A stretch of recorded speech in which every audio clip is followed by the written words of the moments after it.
Hi there. My name's LeClair's, and I have a question for you. Christmas Eve, what did you leave out for Santa?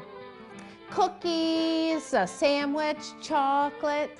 Or better yet, what did you feed Santa's reindeer? Carrots, apples? When my friend Dot's husband Tommy was a kid, they'd leave out dog food. I think that's weird.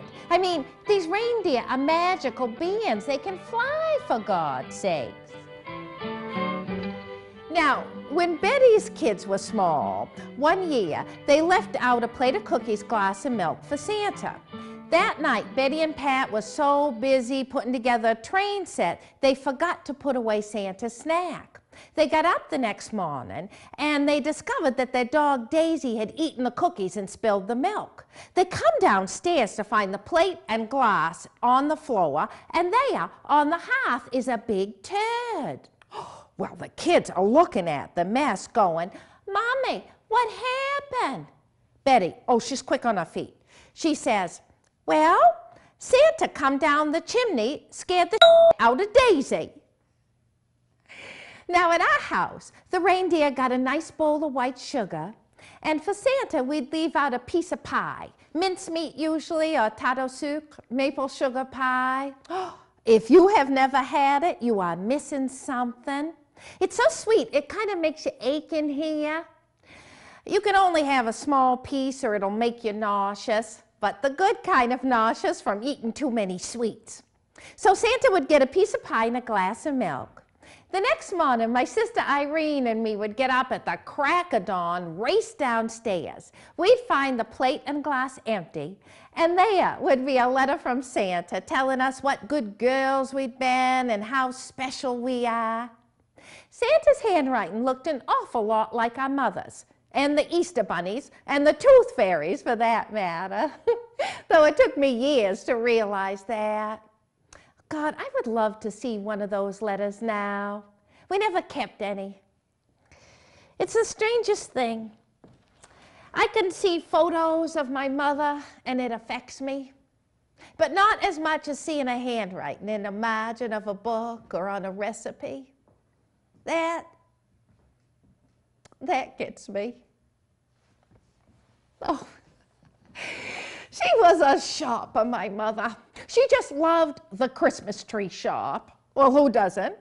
Whenever the women who run with the moose go down to Portland, I don't care if it's July, we stop in there. Because you get great deals on things you didn't even know you needed until you saw them, and then you realize you couldn't live without them. And besides, even if you only use it once, you save so much money, it's still a bargain. That's what I'd say if I got to be on one of them Christmas tree shop commercials. You know, the ones where they have real people shopping around, telling you about the great deals they're finding. Now, you can tell that they're real people because they look like someone you'd see down to a transfer station or at a bean supper. They don't look like Q-tips. That's what the women who run with the moose call women who are so thin, their heads look too big for their bodies. Now, I'm not talking about someone who's sick or starving or anything. I'm referring to women who choose to look this way. Like Mary Tyler Moore, used to be normal looking, now she's a Q-tip. Susan Lucci, Erica Kane and All My Children, nice looking woman, but a Q-tip. Nancy Reagan, classic Q-tip. My grandmother used to say, and I think she was right, once you get past a certain age, you need an extra 10 pounds on you so you look good in the coffin. Because she also used to say, a kiss without a mustache is like an egg without salt, and neither one of her husbands had a mustache. Now, you can also tell that the people at the Christmas tree shop commercials are real people because their teeth are not perfect and blindingly white, which you see a lot of on TV nowadays. What is it with the bright white teeth? There'll be an actor, and he's playing a street person on CSI or a hobo in the movie of the week, and he has perfect blindingly white teeth. It's distracting as all get out.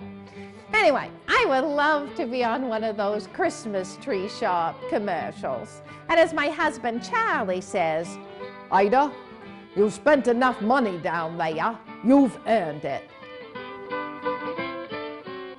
Happy holidays from Mahoosic Mills, Maine.